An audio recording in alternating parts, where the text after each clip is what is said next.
James Cohen, a professor of American Studies at the Sorbonne here in Paris. Thank you very much indeed for speaking to us. Just first of all, you're one of the 127 professors and intellectuals, I should say, who've signed this appeal about the motion in the National Assembly on the grounds that it's problematic. Why do you think that is?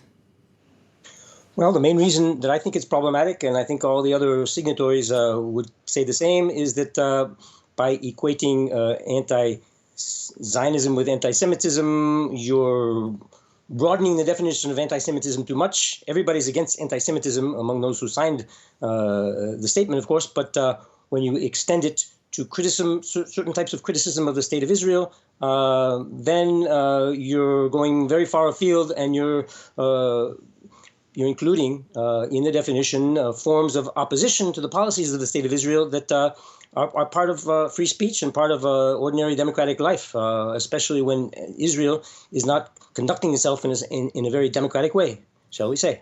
Okay, just give us a little lesson in definitions here, just for the benefit of our viewers who may be confused. Anti-Semitism and anti-Zionism, clearly two different things. Just tell us why they are so different in your mind. Well, let me begin by saying that there may be sometimes some confusion, because it's perfectly true that some of the people out there who oppose the policies of the state of Israel, and who may even oppose the existence of the state of Israel, might also be anti-Semitic. That's quite possible. There are a few, but that should not legitimize the legitimate act of criticizing the policies of the state of Israel. And when it comes to questioning the very existence of the state of Israel, there are questions that need to be asked about whether a one-state solution or a two-state solution could be viable. Those kinds of questions strike me as perfectly legitimate, especially when Israel itself is blocking the very existence of a two-state solution. What else is left? Why should this discussion not be open?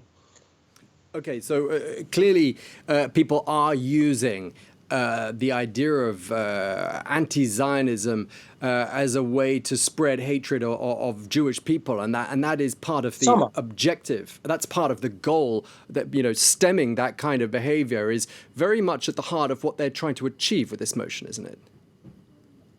Well, from what I understand, I'm not a specialist in this, and I haven't followed the full career of this definition, which has had quite a series of discussions surrounding it. But I do understand, and I have read the 11 examples that are cited as examples of what constitutes anti-Semitism, and several of those include what I would consider to be legitimate criticism of the policies of the state of Israel. Okay. And, do you think it's fair to say, to sum up, that you disagree with the methodology and some of the language of this motion, rather than the intentions and the intended outcome of the Member of Parliament, Sylvain Maillard, who has championed this motion? Professor? I would disagree with both. The deputy Maillard says that under this definition, it would be okay to oppose Israel politically, even to the extent of advocating boycott.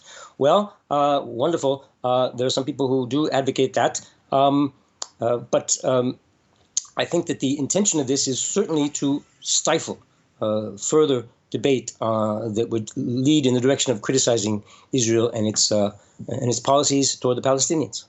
Indeed, and many would say that this is essentially a mechanism for snuffing out freedom of speech and freedom of expression. What would you say to that? That's one of the main objections that I have to this resolution. One can disagree or agree about whether Zionism has a future. That's an open question as far as I'm concerned. But leaving that aside, there is a freedom of speech issue here, which is the one that we all agree on. All 127 or more of us who signed this, many of them, perhaps a third or a half from the state of Israel, all agree that what we're doing here, what this resolution claims is claiming to do, attempting to do, is to shut down the debate. Perhaps not completely, but to a large extent, and to a very distressing extent. Okay, and just lastly, I mean, given the profile of the 127 signatories of this appeal, that the motion be done away with, I mean, where do you expect things to go from here? Do you think that perhaps those championing the motion will have a rethink and perhaps get back to the drawing board? I haven't followed the parliamentary fortunes of this resolution very closely. I know that there are some deputies who have themselves signed a resolution against it.